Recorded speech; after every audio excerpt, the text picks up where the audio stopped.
Վերյալ վարույթներով, թերևս նաև թմրաշրջանային։ Այստեղ դուք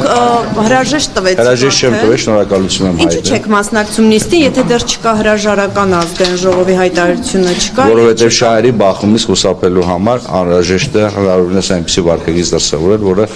չի ստեղծի լրացուցիչ իրավական խոչընդոտներ որևիցե մի սուբյեկտի համակ, թե ազգային ժողովի թե որևէ կերպ կարգավորվող է, թե ձեր մեկնաբանությունն է։ Օրինակ տեսեք, այս օրակարգում կա Սահմանադրական դատարանի մասին օրենք, եւ դրա քվեարկությանը մասնակցությունը ինքնին կարող է ստեղծել շահերի բախում։ Այսքան շնորհակալություն։ Բայց մարդիկ ինչ պատմում են, որ դուք քպական լինելով գնում եք։ Ես ասացի, որ մեկնաբանություններ չեմ տալու։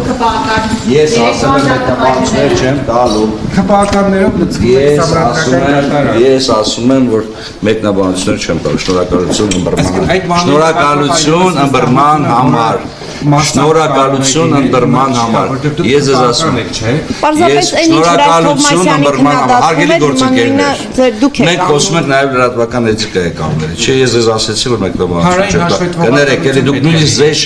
չեք թույլ տալիս, որպեսզի ես կարողանամ հաղորդեմ։ Ես եւս մեկ անգամ ասում եմ շնորհակալություն ըմբռնման համար,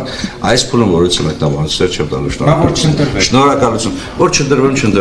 Շնորհակալություն։ Չի լինի, չի լինի։ Շնորհակալություն։ Ձեզ ենք շնորհակալ։ Ես ասում եմ, չի լինի